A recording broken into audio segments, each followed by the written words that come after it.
जो समय को समझ गया वही इतिहास रच गया, जो सीख गया लिखना सही वही बोर्ड में चमक गया।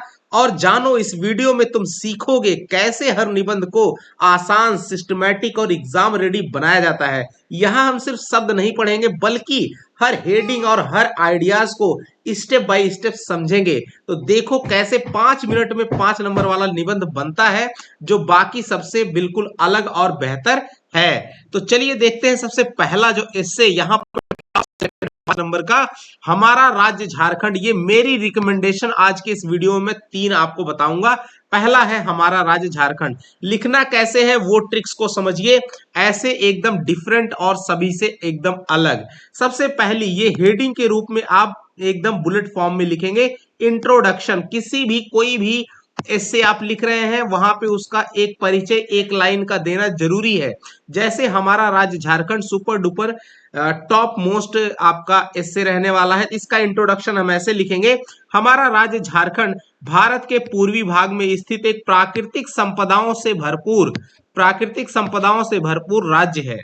इसका गठन 15 नवंबर 2000 को हुआ था, राइट। इसका गठन 15 नवंबर 2000 को हुआ। अब इसका थोड़ा सा हम इतिहास लिखेंगे। आपको वहां पे खूब बहुत सारा पेज भरने की जरूरत नहीं है, सिस्टम से लिखना है जैसे आपको यहां मैं बता रहा हूं। इंट्रोडक्शन के बाद अब इसका थोड़ा सा हिस्टोरिकल बैकग्राउंड यानी इतिहास वाला हेडिंग डाल के लिखेंगे। झारखंड क्षेत्र प्राचीन काल से जनजातीय बहुल क्षेत्र रहा है।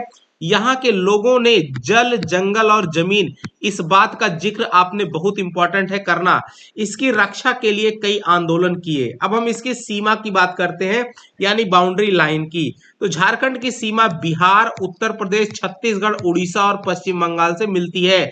बिहार, उत्तर प्रदेश, छत्तीसगढ़, उड़ीसा और पश्चिम बंगाल, याद रखना इतना। अब ये सब चीजें टेक्निकल और आपकी जानकारी को दर्शाती हैं। एग्जामिनर जो होता है वो आपको देखेगा और समझ जाएगा कि बच्चा इसके बारे में समझ अच्छी खासी रखता है। यह भौगोलिक रूप से बहुत ही महत्वपूर्ण राज्य है। अब बात करते हैं यहाँ के निवासियों की, तो हेडिंग डालेंगे निवासी। यहाँ पर संथाल, मुंडा, उरांव सहित अनेक जनजातियां निवास करती हैं, शेड्यूल्ड ट्राइब, राइट। यहाँ सभी लोग मिलजुल कर के प्रेम और भाईचारे से रहते हैं। बिल्कुल छोटे छोटे लाइन आपको लिखनी है, एक एक डेढ़ डेढ़ लाइन लिखनी है बच्चों। ऐसे ही एकदम छोटा सा करते करते आपका 100 से 150 शब्दों के बीच में ऐसे बन जाए, एकदम पिन पॉइंटेड लिखना है। अब अगली हेडिंग डालेंगे कला और संस्कृति। तो झारखंड की संस्कृति समृद्ध है। सरहुल, करम और सोहराय, ये देखो यहाँ के जो प्रमुख त्योहार है, पर्व यहाँ धूमधाम से मनाए जाते हैं, उनका जिक्र हो गया, सरहुल, करम और सोहराय। अब बात करते हैं संसाधन। तो झारखंड खनिज संपदा से समृद्ध है। यहाँ कोयला, लौह एस, बॉक्साइट और अभ्रक प्रचुर मात्रा में पाए जाते हैं। तो देखना यहाँ पे क्या क्या जिक्र हो गया, लौह एस, कोयला, बॉक्साइट, अभ्रक, ये सब प्रचुर मात्रा में पाए जाते हैं। इसलिए झारखंड जो है वो खनिज संपदा से समृद्ध यहाँ पे संसाधन है। अब बात करते हैं उपसंहार, इसको बोलते हैं कंक्लूजन। तो 2 हेडिंग तो सभी में कॉमन रहती है, एक तो प्रस्तावना या इंट्रोडक्शन और लास्ट वाला उपसंहार। हमारा राज्य झारखंड प्राकृतिक सौंदर्य, संस्कृति और संसाधनों का सुंदर संगम है। यहाँ पर एस्से में आपको शब्दों का सटीक चयन करना होता है। हमें अपने राज्य पर गर्व है। बस ये that is the close of this essay. अब बात करते हैं दूसरा सुपर डुपर हिट एस्से, भगवान बिरसा मुंडा के ऊपर। सबसे पहले इंट्रो मैंने बताया आपको लिखना है यानी परिचय। भगवान बिरसा मुंडा झारखंड के महान जननायक और स्वतंत्रता सेनानी थे। वे जनजातीय समाज के सशक्त नेतृत्वकर्ता थे, लीडर।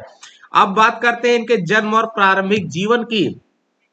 तो भगवान बिरसा मुंडा का जन्म 15 नवंबर 1875 को रांची के, यहाँ आप और मेंशन करना चाहें तो लिख सकते हैं, रांची के उलीहातू गांव में हुआ था। बचपन से ही वे साहसी और जागरूक थे। बस इतनी सी बात आपको परफेक्ट बना देती है। अब बात करेंगे आंदोलन और योगदान उनका क्या रहने वाला है। बिरसा मुंडा ने अंग्रेजों और जमींदारों के खिलाफ उलगुलान आंदोलन, जो कि बहुत फेमस है, इसका जिक्र होना जरूरी है। जिसने किया वो समझ लो कि की पॉइंट लेके जा रहा है।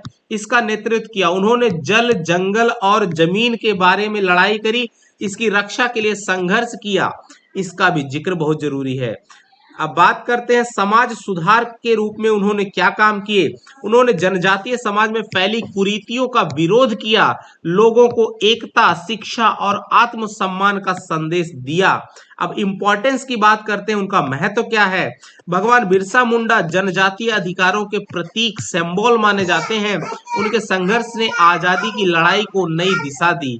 इस तरह से हम लिखेंगे अगली हेडिंग, रिस्पेक्ट। अब उनको, उनकी जयंती 15 नवंबर को जनजातीय गौरव दिवस वेरी इंपॉर्टेंट के रूप में मनाई जाती है। झारखंड का गठन भी इसी दिन हुआ था। इसको अगर कोई नहीं लिखता है, समझ जाओ कि फिर उसने बिरसा मुंडा के बारे में कुछ जाना ही नहीं। अब बात करते हैं उपसंहार।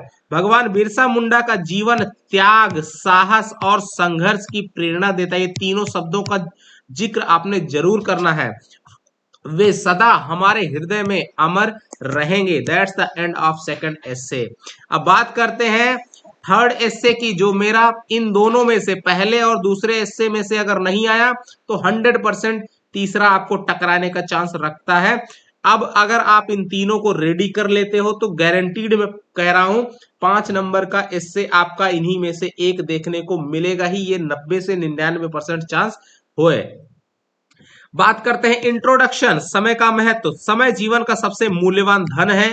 जो व्यक्ति समय का सही उपयोग करता है वही जीवन में सफल होता है। ध्यान देना, सबसे मूल्यवान धन है। जो जीवन में सही उपयोग करता है वही जीवन में सफल होता है। अब समय का मूल्य देखो, बीता हुआ समय कभी वापस नहीं आता, ऐसा सबने सुना है, तो इस बात का जिक्र ही कर देना है। समय का सदुपयोग करने से कार्य समय पर पूरे होते हैं। अब विद्यार्थी जीवन में समय, इसका महत्व क्या है। विद्यार्थी जीवन में समय का विशेष महत्व है। नियमित अध्ययन से सफलता प्राप्त होती है। ध्यान देना, नियमित अध्ययन से सफलता, ये आपके ऊपर लागू होती है। वही बात लिखी गई है। आप अगर रेगुलर प्रैक्टिस कर रहे हो, स्टडी कर रहे हो, तो सक्सेस मिलना तय है। अब बात करते हैं समय और अनुशासन की। तो समय का पालन करने से अनुशासन, डिसिप्लिन बनता है। और अनुशासित यानी डिसिप्लिन व्यक्ति, वो डिसिप्लिन यानी अनुशासित जीवन व्यक्ति को आगे बढ़ाने में सहायता करता है। अब बात करते हैं समय का दुरुपयोग। कुछ लोग ऐसे भी हैं जो समय का दुरुपयोग करते हैं। जो लोग समय नष्ट करते हैं वे अवसर खो देते हैं, यानी जो चांस मिलने वाला है वो खो देते हैं, मिलने के बाद भी खो देते हैं। आलस्य समय का सबसे बड़ा शत्रु है, इसका जिक्र तो आप करना बिल्कुल ही बनता है। समय प्रबंधन यानी टाइम मैनेजमेंट की बात अगर करें तो समय प्रबंधन से जीवन व्यवस्थित बनता है। योजना बनाकर कार्य करने से सफलता मिलती है। अब उपसंहार यानी कंक्लूजन की बात करें तो हमें समय का सदुपयोग करना चाहिए। समय का सम्मान ही जीवन की सच्ची सफलता है। तो कैसा लगा ये आपका वीडियो?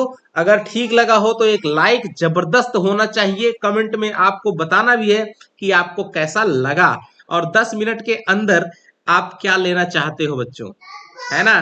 तो ऐसे ही वीडियोस के लिए चैनल को सब्सक्राइब कर लो, अपने दोस्तों के साथ में भी शेयर कर दो। मिलेंगे अगले वीडियोस के साथ में। तैयारी हो रही हिंदी की। नमस्कार, जय हिंद बच्चों।